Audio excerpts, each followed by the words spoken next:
Hello അസ്സാം വലൈക്കും welcome back. ഇന്ന് നല്ലൊരു ബ്രേക്ക്ഫാസ്റ്റിൻ്റെ അല്ലെങ്കിൽ ഒരു ഡിന്നറിനെല്ലാം ഉണ്ടാക്കാൻ പറ്റിയൊരു റെസിപ്പി ആയിട്ടാണ് കേട്ടോ വന്നത്. അപ്പം വീഡിയോ എല്ലാവരും ഫുള്ളായിട്ട് കണ്ടിട്ട് ഇഷ്ടമായിട്ടുണ്ടെങ്കിൽ ലൈക്ക് ചെയ്യണം. പിന്നെ പുതിയ വ്യൂവേഴ്സ് ഉണ്ടെങ്കിൽ സബ്സ്ക്രൈബ് ആക്കാൻ മറക്കണ്ട. അപ്പം ഇന്നത്തെ റെസിപ്പി മുട്ടയപ്പമാണ് കേട്ടോ. മുട്ടയില്ലാത്ത മുട്ടയപ്പം. ഇത് കണ്ണൂർ ഭാഗത്താണ് കൂടുതൽ കാണുന്നത് കേട്ടോ. അപ്പം നമുക്ക് എങ്ങനെ ഉണ്ടാക്കുന്നത് നോക്കാം.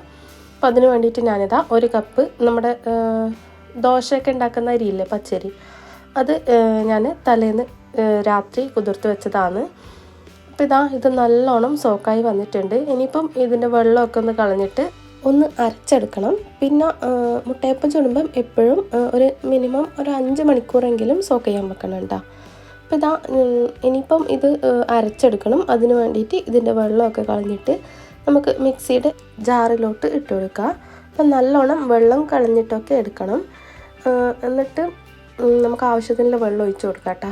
ഇപ്പോൾ ഇതിൽ അരിയിൽ വെള്ളം ഉണ്ടെങ്കിൽ നമ്മുടെ മാവ് നല്ലോണം ലൂസായി പോകും. അതുകൊണ്ടാണ് വെള്ളമൊക്കെ നല്ലോണം കളഞ്ഞിട്ട് എടുക്കണം എന്ന് പറയുന്നത്.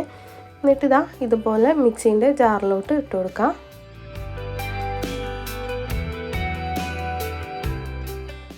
ഇപ്പോൾ ഞാനിവിടെ 250 ml കപ്പിനാണ് അരി എടുത്തിട്ടില്ലേ. അപ്പം ഒരു കപ്പ് അരിക്ക് 1/2 കപ്പ് ചോറിട്ട് കൊടുക്കണം കേട്ടോ. അപ്പോൾ ഫ്രിഡ്ജിൽ വെച്ച അരിയാണെങ്കിൽ ഒന്ന് ചൂടാക്കിയിട്ട് ചൂടാറിയതിന് ശേഷം ഇട്ട് കൊടുത്താൽ മതി. പിന്നെ ആവശ്യത്തിലുള്ള ഉപ്പും കൂടി ഇട്ട് കൊടുക്കുക. പിന്നെ 1/2 കപ്പ് വെള്ളം കൂടി ഒഴിച്ചിട്ട് ഇത് നല്ലോണം അടിച്ചെടുത്തിട്ട് വരാം കേട്ടോ. നല്ലോണം പേസ്റ്റായിട്ട് തന്നെ അരക്കണം.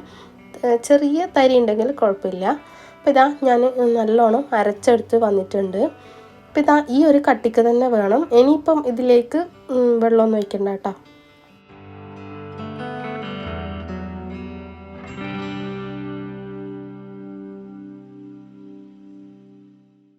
അപ്പോൾ ഇതാണ് നമ്മളെ മാവിൻ്റെ കൺസിസ്റ്റൻസി. ഞാൻ നിങ്ങൾക്ക് കാണിച്ചു തരാം.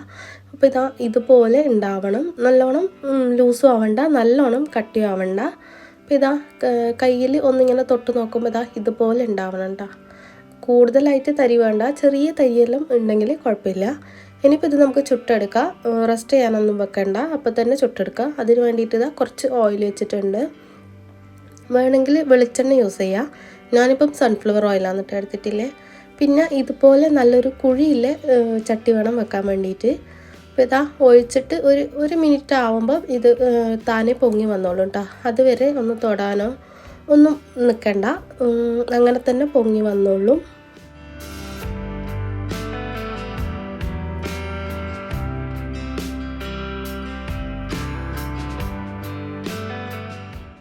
അപ്പോൾ ഇതുപോലെ ഇങ്ങനെ പൊങ്ങി വരും. അതുവരെ തൊടാൻ നിൽക്കണ്ട.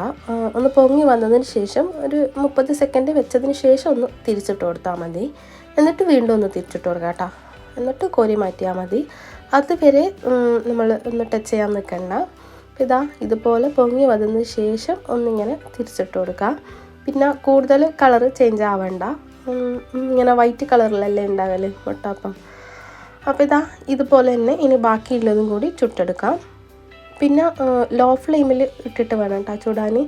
ആദ്യം ഓയിൽ നല്ലോണം ചൂടാക്കുക. എന്നിട്ട് മീഡിയം ടു ലോ ഫ്ലെയിമിൽ ഇട്ടിട്ട് തന്നെ ഇത് ചുട്ടെടുക്കണം. അപ്പോൾ നമ്മൾ ഓരോ പ്രാവശ്യം ഒഴിക്കുന്തോറും ഒന്ന് ഓയിൽ നല്ലോണം ചൂടാക്കിയിട്ട് ഒഴിച്ചതിന് ശേഷം ലോ ഫ്ലെയിമിൽ ഇട്ടാൽ മതി. അപ്പോൾ ഇങ്ങനെ ഓരോന്നും ഇങ്ങനെ റെഡിയാക്കി എടുക്കുക. പിന്നെ ഫ്ലെയിമിൻ്റെ കാര്യം പ്രത്യേകം ശ്രദ്ധിക്കണം. ഫ്ലെയിം കൂടിയാൽ ചിലപ്പോൾ ഇങ്ങനെ പൊങ്ങി വരില്ല കേട്ടോ. അപ്പോൾ അതൊന്ന് ശ്രദ്ധിച്ചിട്ട് തന്നെ ചെയ്യാം. ഇതുപോലെ ഒന്നുകൂടെ ഒന്ന് തിരിച്ചിട്ടതിന് ശേഷം കോരി മാറ്റി കൊടുക്കുക.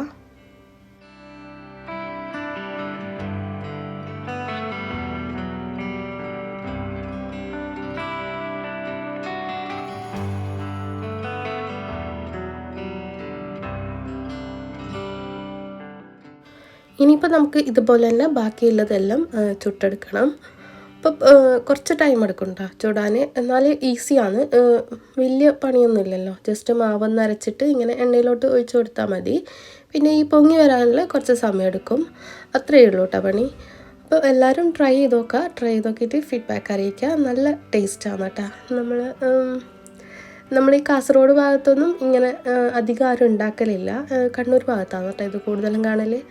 അപ്പോൾ എല്ലാവരും ട്രൈ ചെയ്ത് നോക്കിയിട്ടുണ്ടെങ്കിൽ ഫീഡ്ബാക്ക് അറിയിക്കണം.